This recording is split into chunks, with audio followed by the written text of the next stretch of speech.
So finally, the process in social. I promised you up front that we go from linear style thinking, a straight through process, into this cycle that every successful social community exemplifies. Well, here it is. And pay attention now, because these next two slides are probably the most important in my presentation. Because if you don't get these two right, you can have lots of bells and whistles around community names and structures and a platform and so on, and you will not get engagement. These two slides really are the heart of how to drive engagement. So first, the collaboration cycle. Every successful social community goes through these 4 phases over and over and over again, right? It starts with contribution, right? Somebody contributes something, a blog post, a Wikipedia entry, a new video up on YouTube, the first kernel of a new open source project, whatever it may be. Then there's feedback. People begin commenting on it. It can be as simple as the like button, the thumbs up, the thumbs down, the ratings, and so on. Some kind of feedback on that entry. Absolutely critical. It turns out that a lot of communities get here. You get people putting up something, people responding. I think Facebook gets this done pretty well. I'm pretty active there. I post pictures or comments or whatever, inflammatory political statements, whatever it may be. I get lots of feedback. Believe me, you go to my blog or my Facebook page, which is open to the public, and you'll see I get lots of feedback. But it doesn't get much more than that. What's lacking is the next phase. And these next 2 phases are critical to actually getting work done with social. Next comes judgment or consensus.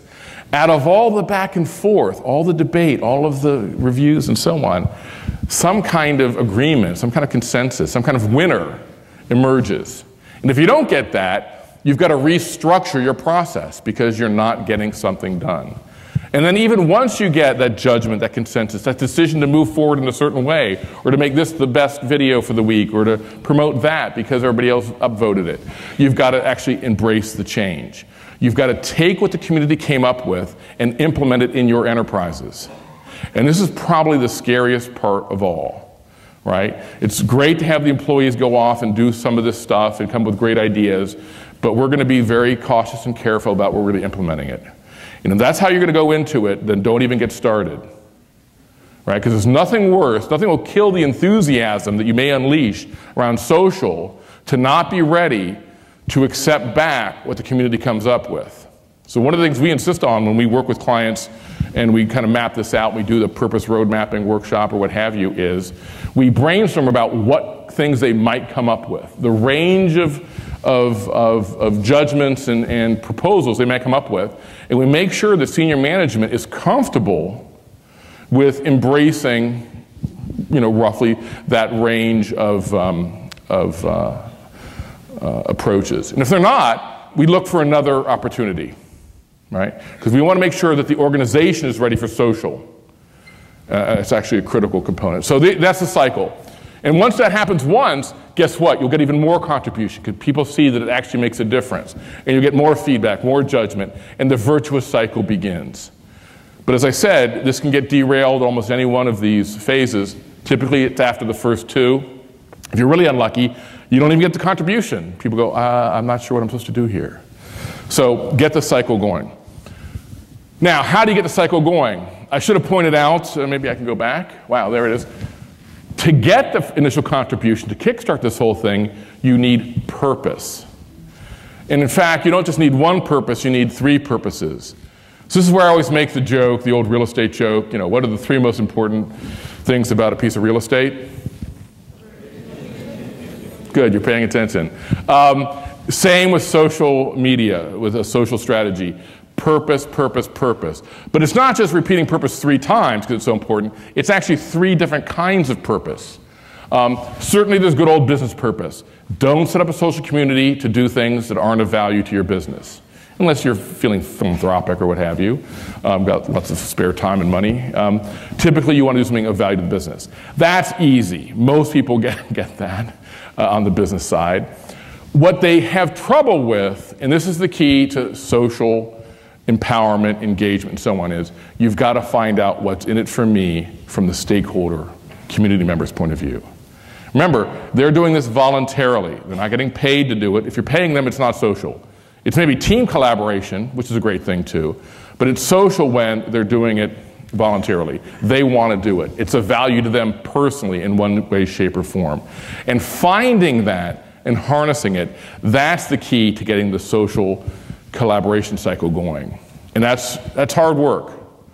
We usually spend at least a day with organizations brainstorming around just the value to me part of it. And then, of course, the third purpose is, are there enough people like that individual where it's a value to them to form a large enough community to really get it going? If only 2 people find it interesting and valuable, probably not going to happen.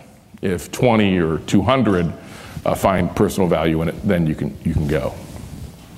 A little bit more on purpose.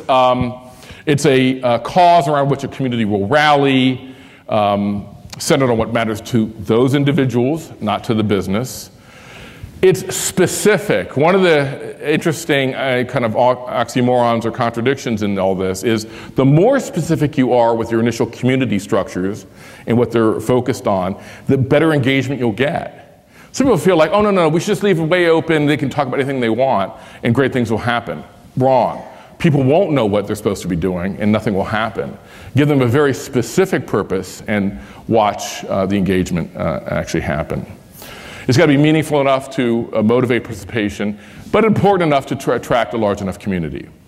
And so when you write these up, when you actually brainstorm, and we usually do flip charting to do some of this work, you capture which people, collaborating why, to deliver what value to themselves, and that comes first and foremost, the community and the business. So purpose road mapping, absolutely essential.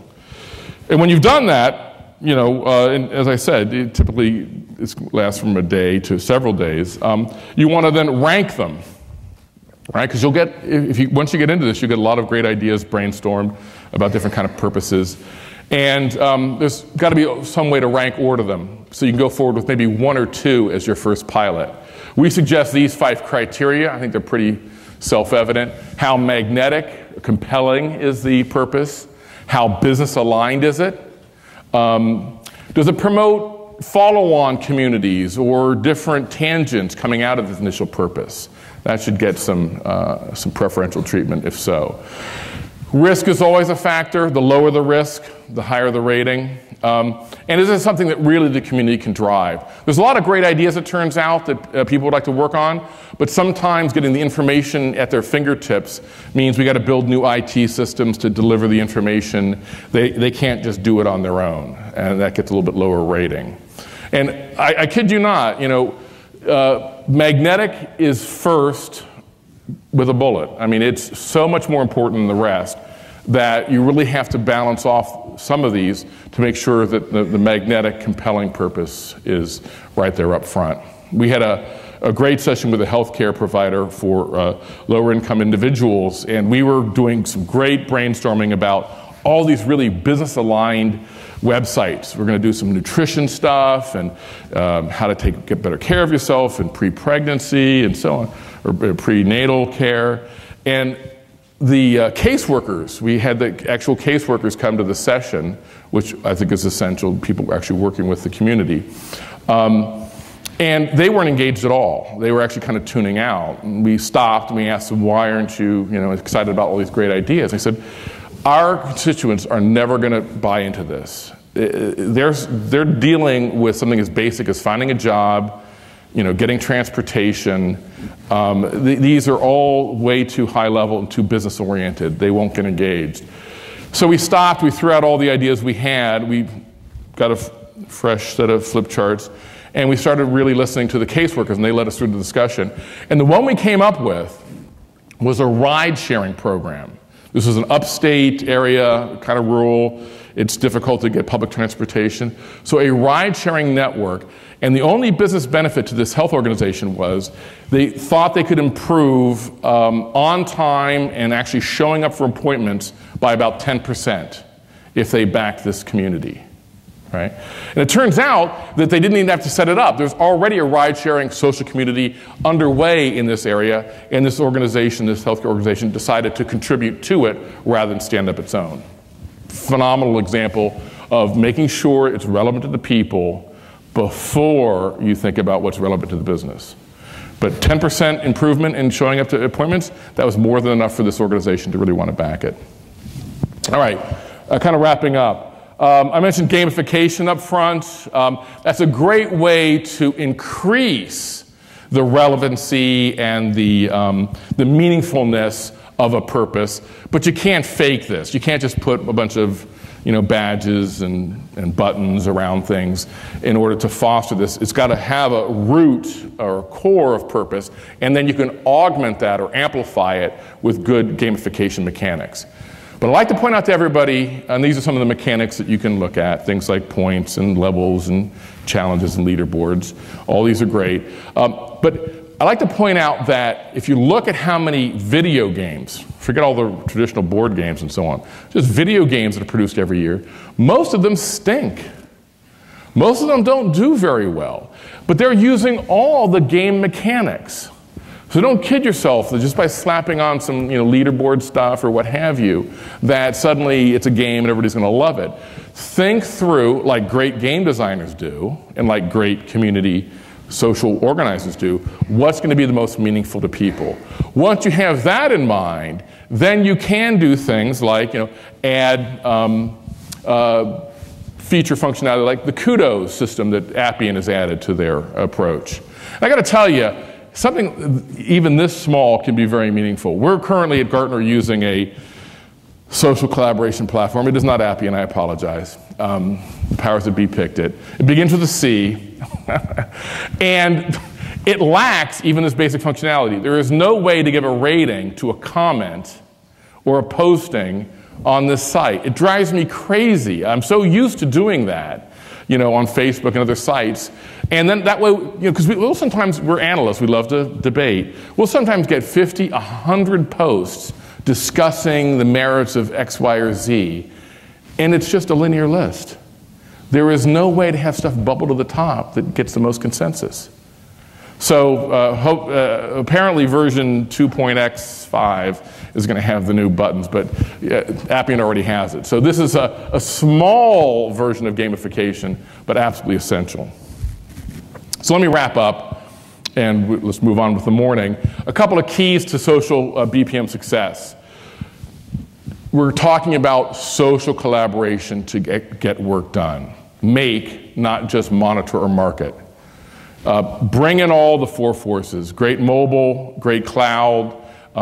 Bring in some analytics that can augment your success with social.